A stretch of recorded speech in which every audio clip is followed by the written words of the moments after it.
नमस्कार, मेरा नाम है विशाल और आप देखना शुरू कर चुके हैं थिंक 360।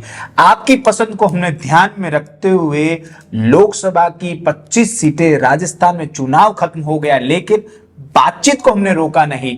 यही आपका प्यार है जो हमें और आपके नजदीक लाता है।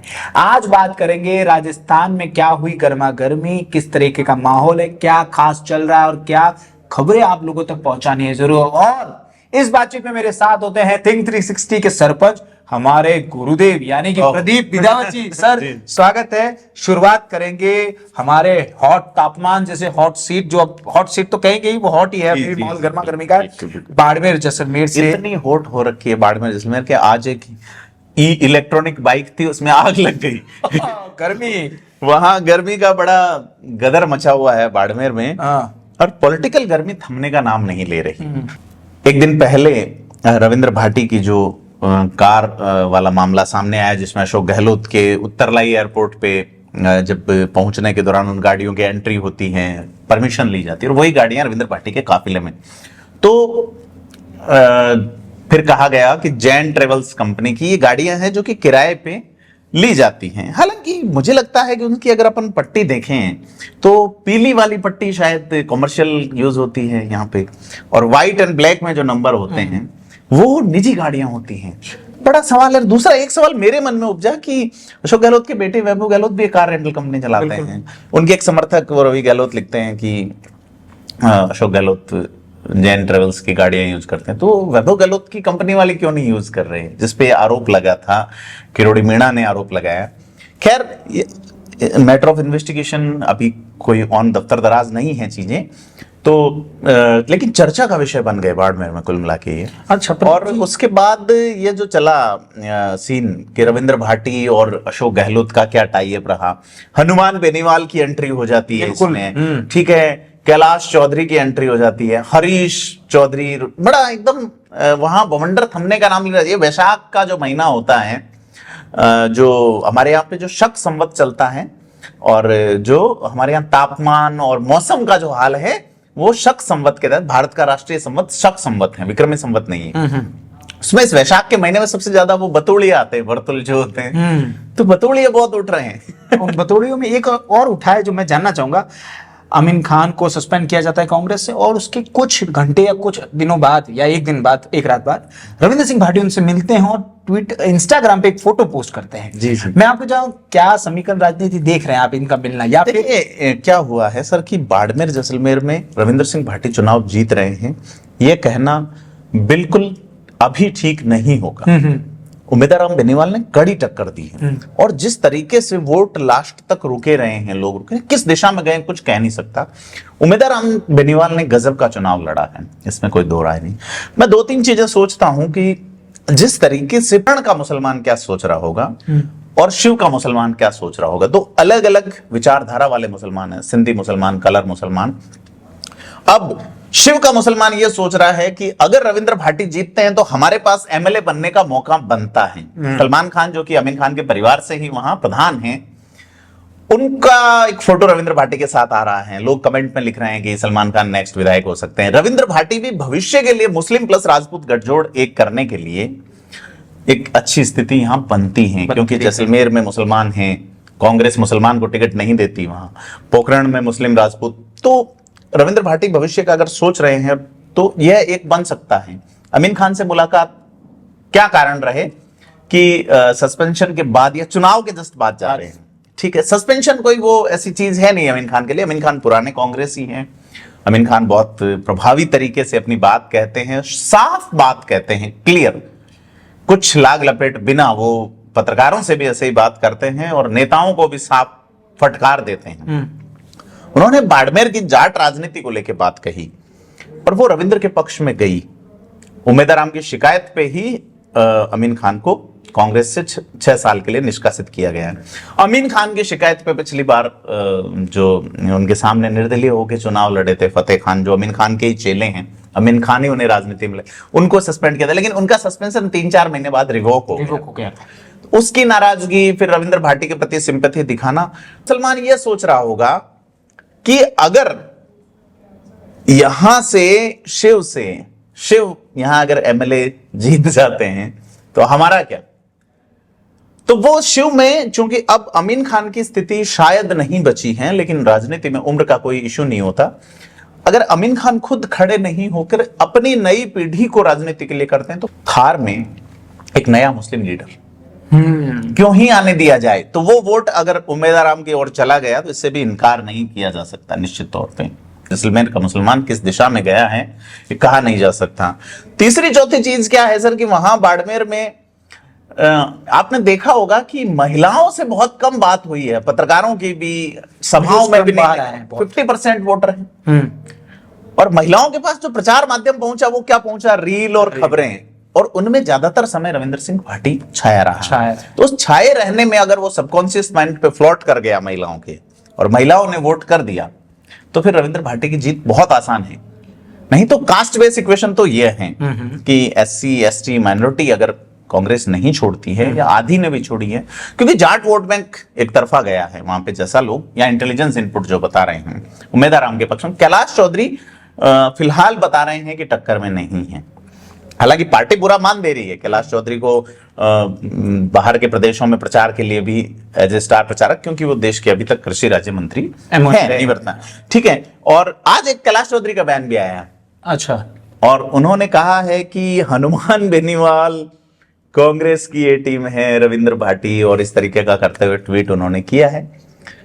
अब हनुमान बेनीवाल का जो है वो पहले चरण में उनका चुनाव निबट गया, दूसरे चरण में उन्होंने आनंद ले लिया हरीश चौधरी और हनुमान बेनीवाल की राशि एक है, राशि मेल नहीं खाती। दोनों के 36 का आंकड़ा है। बिल्कुल, हनुमान ने लगातार जाहिर मंचों पे इसके बात की है कि मैं कभी एक साथ खड़ा नहीं रह सकता। बिल्कुल, हरीश चौधरी ने भी ये कहा है कि यह अशोक गहलोत की ही टीम है RLP। और दूसरे चरण में हनुमान बेनीवाल प्रचार करने जालोर गए, बागोड़ा में सभा को संबोधित किया, लेकिन बाड़मेर नहीं आए, जहां उनकी पार्टी ने 1 लाख प्लस वोट विधानसभा चुनाव में लिया था। न केवल पहली बार बल्कि दूसरी 18 में भी लिया था, 23 में भी लिया। हनुमान बेनीवाल का एक वहां पे असर है, लेकिन उन्होंने कांग्रेस के पक्ष में इसकी अपील नहीं की। लेकिन प्रदीप जी, हनुमान बेनीवाल का लगातार कहना है कि मैं खुद से तो जाऊंगा नहीं, उन्होंने मुझे कहा नहीं, जहां कहा मैं चला गया, मैं तो 5 दिन में भी बिल्कुल, बिल्कुल। तो हरीश चौधरी अभी भी मतलब वो हरीश चौधरी तो ये कहते रहे कि हनुमान बेनीवाल जो है वो अशोक गहलोत की B टीम है, लेकिन कैलाश चौधरी ने ये कहा है कि कांग्रेस की A टीम है। A-B वाला ज्यादा चला है, और रविंद्र भाटी भी कहते रहे मैं A हूं या B हूं, वो तय कर लें। तो कुल मिला के राजनीति में वही है, गठबंधन की आड़ में ठगबंधन का राज, तमाम चीजें हैं। तो मैं लगे बाड़मेर जो है वो छाया हुआ है सर। अच्छा, छाया हुआ एक मार्केट भी है। इसी से मुझे याद है फलौदी का सट्टा बाजार जैसे कयासों का दौर चालू हो चुका है जब से ये सीटें पूरी हुई है। इतिहास पर थोड़ा आप इस पर रोशनी डालें। और दूसरा, फलौदी के सट्टे बाजार में दूसरे चरण की उन 13 सीटों में 11 सीटों पर बीजेपी का भाव कम बताया जा रहा है। इसका मतलब वो आगे बताई जा रही, साफ बताई जा रही उसके सट्टे बाजार के हिसाब से। पहले मैं बता दूं डिस्क्लेमर के तौर पे, थिंक 360 की टीम किसी प्रकार के भी सट्टे बाजार को समर्थन नहीं करती, एक सिर्फ खबर है। लेकिन डिस्क्लेमर क्यों, मैं बात ही इसी पे करूंगा कि देश में चल क्या रहा है। ड्रीम 11 में पैसा लगाइए, सर्किल में लगाइए, रमी पे लगाइए, आप क्या परोसना चाह रहे हैं? सट्टा बाजार क्या आंकलन का मेन आधार हो गया? चूंकि वहां जेब यूज होती है, दिल या दिमाग यूज नहीं होता, इसलिए लोग बड़ा सटीक आकलन उनका रहता है। लेकिन फलौदी की हिस्ट्री ये रही है कि वहां किसी भी बात पे शर्त लगा ले, इसी बेस पे आज बारिश होगी कि नहीं होगी, शर्त लगा ले। तो वहां ये चलता रहा, इसके चलते वहां एक बाजार डेवलप हो गया, सटोरिया डेवलप हो गए, बुकी डेवलप हो गए। अच्छी परंपरा नहीं है। राजस्थान में सट्टा लीगल नहीं है, देश के कई राज्यों में लीगल है, सिक्किम में लीगल है, महाराष्ट्र में कुछ जगह पे, तो सट्टा यहाँ पे लीगल नहीं है। RPGA, Rajasthan protection from gambling act, मतलब ये जो है जब यहाँ के एक ऑर्डिनेंस पास हुआ है शायद 1949 या 50 के अंदर, जब यहाँ राज्यपाल नहीं हुआ करते थे, राज प्रमुख हुआ करते थे।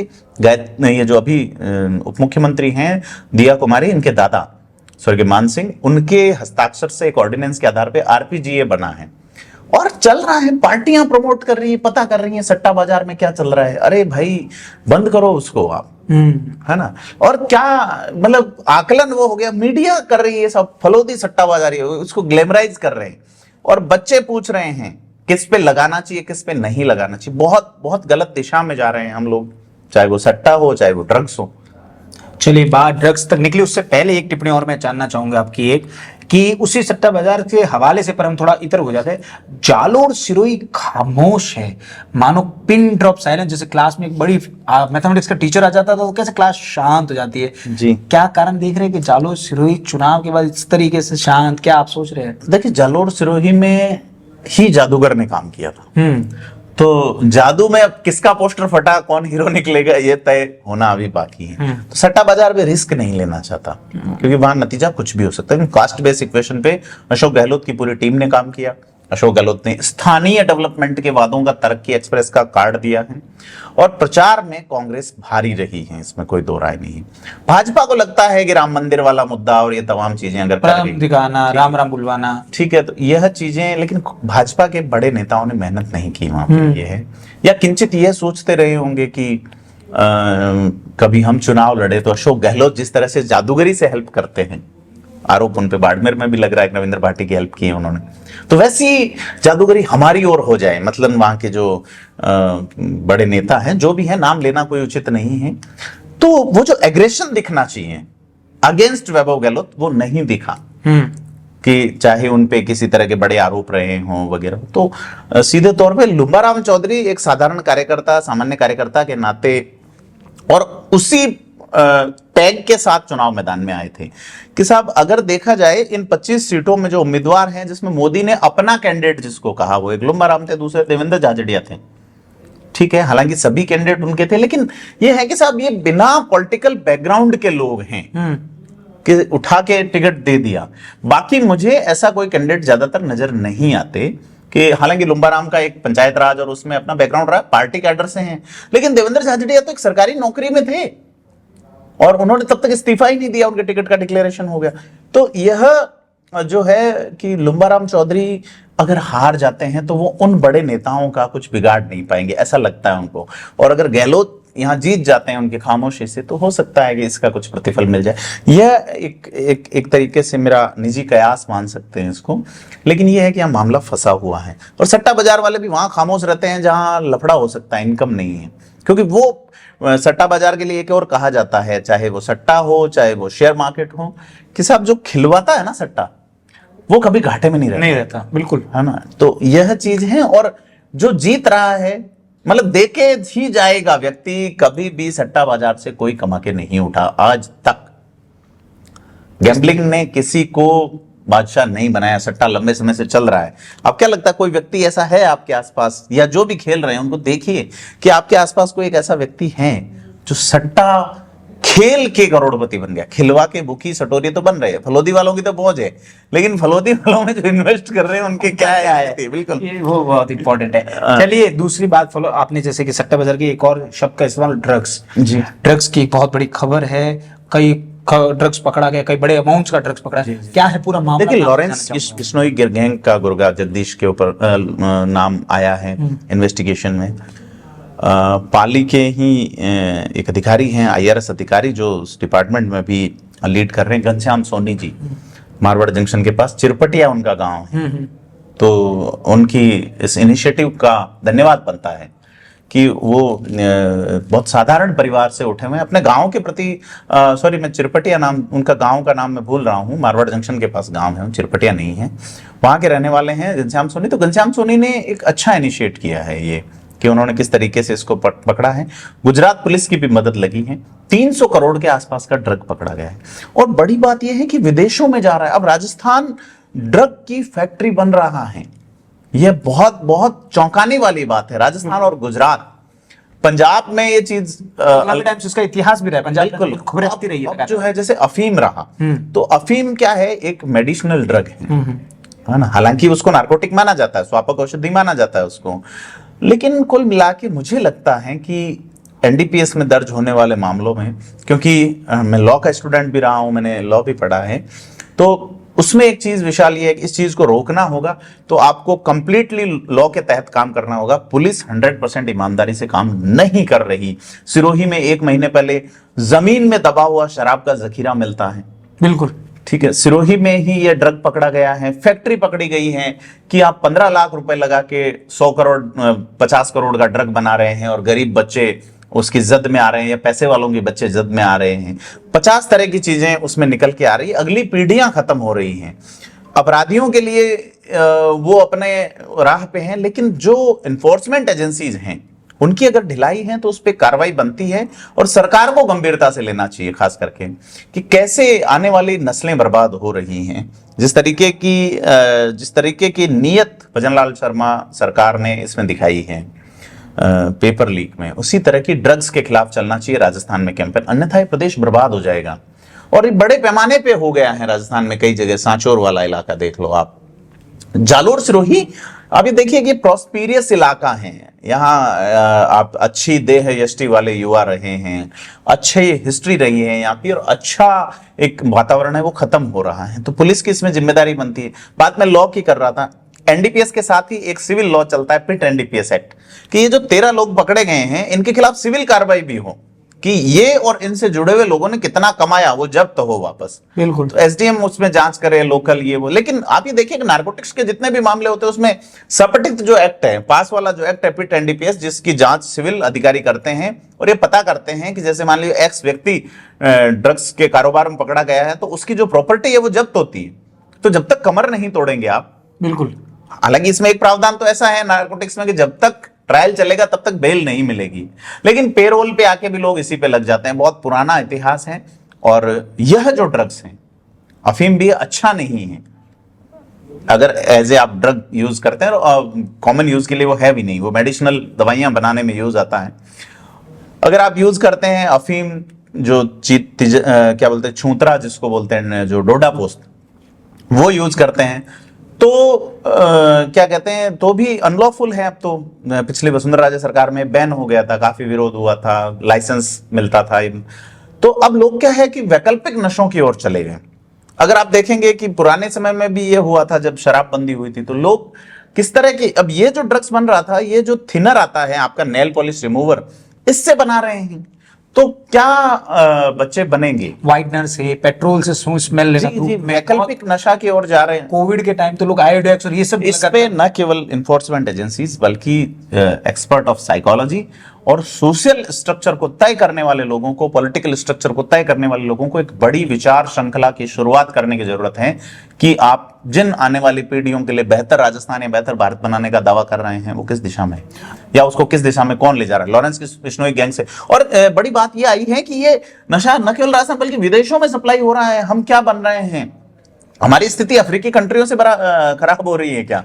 अच्छा प्रदीप जी, मैं ये जानना चाहूँ, हमने बहुत बार ऐसा देखा है कि न्यूज में आते हैं कि ऐसे सरगने जो होते हैं, जो ड्रग्स बनाए, उन पे किसी ना किसी बड़े लोगों का हाथ होता है, तभी लोग ऑपरेट कर पाते हैं। आप अपने नजर में, अपने हिसाब से आपको क्या लग रहा है, कुछ लोगों का हाथ इसमें अंदेशा देख पा रहे हैं या फिर पुलिस? वो तो देखो मैटर ऑफ इन्वेस्टिगेशन है कि कौन व्यक्ति है क्या नहीं।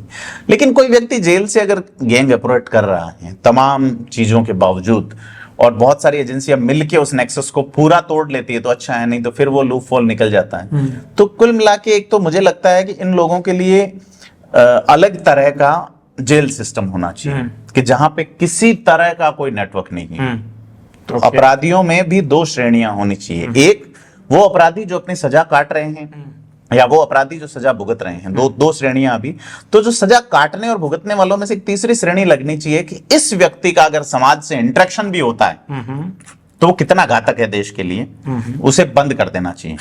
अच्छा, एक टिप्पणी और मैं जानना चाहूंगा कि मैं न्यूज में पढ़ रहा था कि सिरोही पुलिस अधीक्षक के बारे में ये टिप्पणी मैं आपसे जानना चाहूंगा। पिछले 5 महीने से वहां फैक्ट्री चल रही है और सिरोही के आसपास में, और अब जाके वो फैक्ट्री पकड़ी गई। उनका कहना है 2 आरोपी पकड़े गए।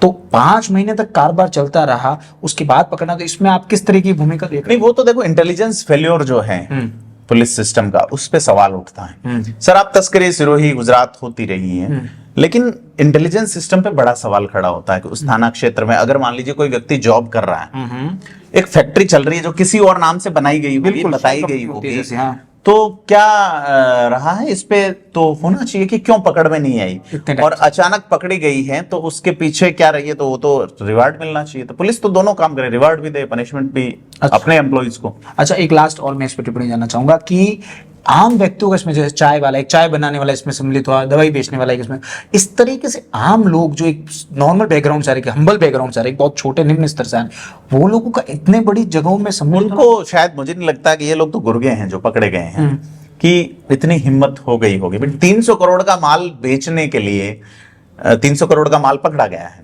300 करोड़ का माल बेचने के लिए आपकी औकात है या नहीं? तो चाय वाले के तो कोई कनेक्शन होंगे नहीं, और अगर उसके है तो फिर उस पर भी जांच होनी चाहिए कि भाई इन तक कैसे अप्रोच हो गई उन लोगों की। और अगर आप देखें कि ये लोग जो है, इनको छोटे कि साहब आप महीने के लाख रुपए कमा लीजिएगा, 2 लाख कमा लीजिएगा, हम कोई दवाई बना रहे हैं, इस नाम पे भी कई बार चीजें होती हैं। चलिए, मामले का ये फोन टैपिंग का मामला आप समझाइए हमारे दर्शकों को किस तरीके से। देखिए, ये जो है अशोक गहलोत के बयान पे अपने को जाना पड़ेगा, जो ये कहते हैं कि फोन टैपिंग ना तो कांग्रेस के राज में हुई ना बीजेपी के राज में हुई है, मतलब दोनों की गारंटी उन्होंने ले ली। बड़ी बात है। मैं बताऊं, 84 के अंदर प्रद्युमन सिंह एमएलए हुआ करते थे वल्लभ नगर के। वल्लभ नगर, जहां से राजपूत ही एमएलए जीतता रहा 2023 के अलावा अब तक। पिछली बार प्रीति गजेंद्र सिंह शेखावत थी, उपचुनाव में बनी, उनसे पहले गजेंद्र सिंह शेखावत, रणधीर सिंह पिंडर, और ये एक वल्लभ नगर उदयपुर जिले की एक सीट है। तो उन्होंने इस मसले को उठाया कि राज्यसभा चुनाव चल रहा है राजस्थान में और हमारे फोन टेप किए जा रहे हैं। कब की बात है? 1984 की, 1984 की, है ना। आज से 40 साल पहले किस्सा सबसे पहले निकलता है राजस्थान में। फिर जो है 95 का दौरा था, 1995 का। भैरव सिंह शेखावत तीसरी बार सीएम थे प्रदेश में। भैरव सिंह शेखावत 77 में पहली बार बने, 90 में दूसरी बार बने, 92 में वो जो दंगे हुए थे बाबरी वाले, उसके बाद यहाँ राष्ट्रपति शासन लग गया, फिर वापस चुनाव हुए थे, भैरव सिंह वापस सीएम। तो 95 में भी ये मसला उठा कि साहब शेखावत सरकार जो है वो फोन टेपिंग करवा रही। उस समय गृह मंत्री कैलाश मेघवाल थे, जो अभी शाहपुरा से चुनाव हार गए, कि साहब फोन टेपिंग हो रही है। मसला जिसने उठाया उनका नाम नरेंद्र सिंह भाटी था, जो एमएलए रहे थे ओसिया से। उन्होंने इशू उठाया, फिर जवाब आता है कैलाश मेघवाल का। उसमें घनश्याम तिवाड़ी भी बोलते हैं कि आपनो फोन टेप करके कौन के ले सी, मतलब हमारा फोन टेप करके कौन क्या ले लेगा। कई नेता बोले थे, जिसमें राम सिंह बिश्नोई का नाम था, जिसमें महावीर प्रसाद जैन शायद सचेतक हुआ करते थे, जहां तक मुझे याद है, विधानसभा के। तो चर्चा हुई। फिर 98 से 2003 के बीच किसी प्रोसीडिंग में ऐसा मिला नहीं। लेकिन 3 में जब वसुंधरा सरकार आई, तब भी 2004 में ये इशू उठा। 4 वाले इशू में राम सिंह बिश्नोई और महावीर प्रसाद जैन उस 4 वाले में थे। 98 वाले में थोड़ी सी चर्चा होती है, 95 वाले में फिर यह लगातार चर्चा चली कि साहब मंत्रिमंडल जो है उनको उनकी जासूसी करवाई जा रही। फोन टेपिंग की बात नहीं आई थी 2004 में, शायद जुलाई की बात है, मानसून वाला जो सेशन चलता है उसमें। और इस इशू को बीडी कल्ला ने उठाया, राजस्थान के प्रतिपक्ष नेता हुआ करते थे, उनमें बाकी नेता भी बोले कि साहब इसकी जांच हो वगैरह। गुलाबचंद कटारिया गृह मंत्री थे, उन्होंने जवाब दिया कि ऐसा नहीं है ये हो। फिर सरकार आ गई अशोक गहलोत की, तो राजेंद्र राठौड़ उसे किस इशू को उठाते हैं? अशोक गहलोत सरकार के। अशोक गहलोत सरकार का दूसरा जब कार्यकाल था 2010 में ये इशू उठता है कि साहब आप फोन टैप करवा रहे हो। 22 तारीख को एक मीटिंग होती है, 22 फरवरी 2010 को कांग्रेस की इंटरनल मीटिंग में लोकतंत्र की बात उठाई कुछ एमएलए ने कि साहब पार्टी का आंतरिक लोकतंत्र जो है वो खतरे में है, ये है वो है, इंटरनल डेमोक्रेसी की बात की गई। तो क्या हुआ कि उसके बाद यह बात सामने आई कि साहब अशोक गहलोत सरकार ने वो जो एमएलए, कांग्रेस ही के एमएलए और कुछ बीजेपी के एमएलए, उनके फोन सर्विलांस ट्रैपिंग पे डाल दिए हैं।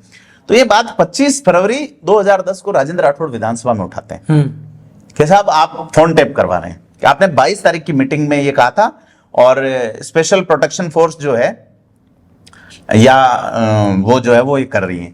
अब इसका जवाब शांति धारीवाल देते। शांति धारीवाल उस वक्त होम मिनिस्टर थे। शांति धारीवाल का मंत्री पद गया था 2011 में, फरवरी 2011 में वो कारतूस पकड़े गए थे। ठीक है, तो शांति धारीवाल जवाब बड़ा गोलमोल देते हैं। अगर आप उसको पढ़ें तो ये शांति धारीवाल कहते हैं कि साहब 22 तारीख को कोई मीटिंग नहीं हुई। जवाब ये है, तो आपका आरोप ही गलत है, क्योंकि मीटिंग 23 तारीख को थी। वो एक शब्द मतलब तारीख का अंतर पड़ गया, लेकिन लीगल प्रोसीडिंग तो लीगल प्रोसीडिंग है। और दूसरा आपने कहा स्पेशल प्रोटेक्शन फोर्स जैसी कोई एजेंसी सरकार में नहीं है, तो उन्होंने कहा नहीं फोन टेपिंग हो रही थी 22 को हुई, 23 को हुई, उसका नहीं। लेकिन शांति धारीवाल वहां से बचा ले जाते हैं सरकार को, और वो अक्सर उसमें उनकी कला है बचा ले जाने में। और अशोक गहलोत सरकार का फ्लोर मैनेजमेंट हमेशा शांति धारीवाल ने मैनेज किया ढंग से, चाहे वो 8 से 13 रहा हो या 18 से 23 रहा हो। फिर ये मामला एक बार फिर से उठता है जब वसुंधरा राजे की सरकार 2014 में भी फोन टेपिंग के आरोप, फिर कांग्रेस लगाती, बीजेपी आई तो बीजेपी, कांग्रेस आई तो कांग्रेस। फिर ये सचिन पायलट वाला खेल हुआ, तो इसमें फोन टेपिंग में ऑडियो वायरल हुआ। एक तो गजेंद्र सिंह शेखावत का नाम लिया गया, अपन ये नहीं कह सकते गजेंद्र सिंह शेखावत का नाम लिया। और भंवरलाल शर्मा का आपसी बातचीत है, लेकिन दोनों ही ने इससे इनकार किया है। वॉइस सैंपल वाला इशू आया, फिर लोकेश शर्मा को उसमें नामजद रिपोर्ट दर्ज करा दी उन्होंने दिल्ली में। लोकेश शर्मा ने वो इन्फोर्समेंट एजेंसियों को दिया, नहीं दिया, पब्लिक डोमेन में डाल दी चीजें। तो अब इस खेल को रचने के पीछे कौन है यह पता नहीं है, लेकिन चूंकि ये चर्चा का विषय बन गया है, मुझे लगता है कि इसे चर्चा के विषय तक नहीं रहने देना चाहिए, इसे इन्वेस्टिगेशन के सब्जेक्ट तक लाना चाहिए। 1990 में या 90 में 91 में राजीव गांधी की ओर से आरोप लगाया चंद्रशेखर पे फोन टैपिंग का और 2 कांस्टेबल्स द्वारा जासूसी का। चंद्रशेखर की सरकार चली गई, देश में सरकार गिरी है फोन टैपिंग और जासूसी के आरोप में। रामकृष्ण हेगड़े की सरकार कर्नाटक में चली गई। तो यह आरोप जो है कि बीजेपी में भी नहीं हुई, कांग्रेस में भी नहीं हुई, तो हिस्ट्री तो यह है कि आरोप उठते रहे हैं। बिल्कुल। तो फिलोसफी का स्टूडेंट रहा हूं मैं, तो वहां एक सब्जेक्ट है तर्कशास्त्र। लॉजिक में एक बात आती है कि जहां जहां आग है वहां वहां धुआं है, और जहां जहां धुआं है वहां वहां आग है। अब इस आग और धुएं के बीच की कहानी जो है, ये धुआं या कुहासा कोहरा हटे तो समझ में आए, और इसे हटाने के लिए एक बार जांच होनी चाहिए ढंग से और निष्पक्ष एजेंसी से। केंद्र सरकार की 10 एजेंसियां हैं जो फोन टैपिंग कर सकती है, राज्य सरकार की 3 एजेंसीज है, पुलिस, एसओजी और एसीबी। पार्ट तीनों एक ही है जो इन्वेस्टिगेशन कर सकती है, फोन टैपिंग कर सकती है।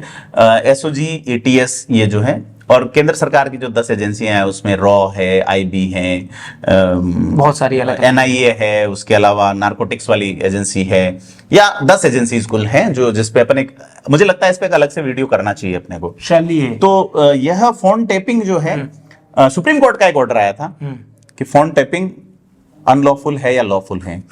तो अनलॉफुल तरीके से की गई फोन टैपिंग अनलॉफुल है, तो इसलिए इसे अगर सरकार चाहे कि देश की आंतरिक सुरक्षा को खतरा है तो अपराध के इन्वेस्टिगेशन के लिए चाहिए और बेहतरी के लिए कुछ चाहिए कि इस व्यक्ति की बातचीत से हमारे मित्र राष्ट्रों को या किसी भी देश के बीच में देशों के संबंध खराब हो सकते हैं, तो फोन टैप करवाना चाहिए। टेररिस्ट अटैक हो गए ये वो, इनको लेके तो सुप्रीम कोर्ट ने कहा कि आपका जो आर्टिकल 21 है जीवन जीने का अधिकार, उसमें आपका निजता से जीवन जीने का अधिकार से जुड़ा हुआ है। ये आप अगर 2 लोग बात कर रहे हैं तो क्यों टैप कर रहे हैं? तो इसमें होम सेक्रेटरी को अधिकृत किया गया, उनके साइन से रिपोर्ट देना, एक पूरा प्रोसीजर है। और अगर ये प्रोसीजर फॉलो किया गया है तो यह फोन टेप जो है ये मार्केट में कैसे आ गए? अगर वो एक क्राइम कर रहे थे तो मार्केट में कैसे आ गए सीएम के ओएसडी द्वारा? फिलहाल प्राइम सस्पेक्ट, प्राइम आरोपी लोकेश शर्मा है। लोकेश शर्मा अशोक गहलोत पे बात डाल रहे हैं, लेकिन इसकी जांच होनी चाहिए कि अगर वो सही तरीके से टैप किए गए, सरकार बचाने के लिए, राज्य के हित में किए गए, तो वो उन्हें जिनको लीगल एविडेंस होना चाहिए था, how could they in public domain, और अगर वो पब्लिक डोमेन में आ गए तो क्या वो एविडेंस बचे या नहीं? तो तमाम चीजें फोन टैपिंग होती हैं, करवाई जाती हैं। देश में बहुत बार मामला आया, महाराष्ट्र में आया है, छत्तीसगढ़ में आया है, झारखंड, कर्नाटका, तमिलनाडु, सभी जगह आया है। सरकारें गई हैं, जवाब देने पड़े हैं। यहां भी सरकार ने विधानसभा में जवाब दिया, हाई कोर्ट में भी जवाब दिया, थोड़ा सा अंतर भी है उसके अंदर, लेकिन कुल मिला के होती है, हुई होंगी। यहाँ एक होम सेक्रेटरी थे, उनको शायद इसी बात पे हटा दिया गया उस वक्त कि उन्होंने अनुमति देने के लिए एक शर्त लगा दी थी कि आप जो नंबर दे रहे हो क्या ये व्यक्ति भी वही है। मसलन कि आपका नंबर दे दिया और फोन टैपिंग के लिए नाम दे दिया किसी रामचंद्र का, नंबर सचिन पायलट के दे दिया, नाम विशल खंडेलवाल दे दिया, तो इस तरह से हुई है। और अगर उप मुख्यमंत्री की टैपिंग हुई है, एमएलएज की हुई है, तो ये लगता है कि अगर सरकारी सिस्टम से हुई है तो भी अनलॉफुल, और अनलॉफुल लोगर बना के की गई है तो भी है। जांच होनी चाहिए, गंभीरता से होनी चाहिए इसमें। चलिए, जांच का मुद्दा है। अमूमन हमारे सारे मुद्दे यहाँ आज कवर हो चुके। एक मुद्दा और रह गया है सर कि लगातार अब बीजेपी के चुनाव यहाँ पर जैसे कि 25 सीटों पर हो चुका है, अब बीजेपी के नेता बाहर चुनाव प्रचार के लिए, जैसे कि यहाँ के जो मुख्यमंत्री राजस्थान भजन लाल को कोलकाता आज है उनका दौरा, तो इसको किस तरीके से देख रहे हैं? 3 तरह के लोग हैं बाहर। एक राजस्थान के रहने वाले हैं लेकिन वोटर वहां के हैं, जैसे बंगाल के, जिसको प्रवासी कहते हैं। दूसरे राजस्थान के रहने वाले हैं, वहां प्रवासी हैं और वोट यहाँ डालते हैं। और तीसरे जो है जिनका यहाँ भी है और वहां भी है। ये भी है, ये बात बहुत सच है। कई ऐसे केसेस आए हैं। एग्जैक्टली। इवन भजनलाल शर्मा पे आरोप लगा कि उनके 2 जगह नाम है। यहाँ तक कि बिल्कुल ऐसे माधवी लता ने लगातार जो बीजेपी अब खेल क्या है कि लोग यहाँ चुनाव में वोट करने आए होंगे, अब वो वहां चले गए, तो इन्फ्लुएंसर के साथ अगर, और वहां की इकोनॉमी बहुत प्रभावित करते हैं, मसलन की पश्चिम बंगाल की, मसलन की असम की, मसलन की तमिलनाडु, कर्नाटका, केरला, महाराष्ट्र और पश्चिमी राज्य आंध्र प्रदेश, उड़ीसा, सब जगह राजस्थानी प्रवासी बहुत बड़े बड़े नंबर संख्या पे में खुद नंबर पे भी हैं, और उसमें एक चौथी कैटेगरी भी है कि वो लोग जो जॉब प्रोवाइडर्स हैं, उनके वहां पे बहुत सारे लोग जॉब करते हैं। तो उनमें वो सबसे बड़े इन्फ्लुएंसर हैं, वो जो सेठ लोग हैं, तो वो वोटों को प्रभावित कर सकते हैं। ऐसे में बड़ी डिग्निटीज का जाना बनता है। कांग्रेस की ओर से भी जाते हैं, सचिन पायलट जाते हैं, अशोक गहलोत जाएंगे, डोटासरा भी शायद जाएंगे, तो कैलाश चौधरी का भी नाम है, दिया कुमारी हैं, उनमें राज्यवर्धन सिंह राठौड़ हैं, राजेंद्र राठौड़ को भी बुलाया जाएगा। तो जिनका जैसा जिस पे प्रभाव है वो करते हमेशा होता है। उन स्टेट्स में जब स्टेट लेजिस्लेशन के चुनाव होते हैं तब भी ये लोग जाते हैं। तो मुझे लगता है कि कई नेता जो है, ऐसे नेता है जो इन्फ्लुएंसर है, अगर वन नेशन वन इलेक्शन हो गया तो कई लोग तो 5 साल फ्री हो जाएंगे, बोले कहां जाना कहां, प्रचार कहां गया ना। चला, भारत बहुत बड़ा है, अगर वन नेशन वन इलेक्शन होता है तो घूमने की चीजें बहुत सारी रह जाएंगी जी। खैर चलिए, घूमने घुमाना चलता रहेगा, बातचीत का सफर आज यहीं थम रहा है। आप बताइए आपको हमारी बातचीत कैसी लग रही है, कमेंट बॉक्स में कमेंट करिए, बेल आइकन को दबाइए और थिंक 360 को अपना प्यार सब्सक्राइब करके देते रहिए। शुक्रिया।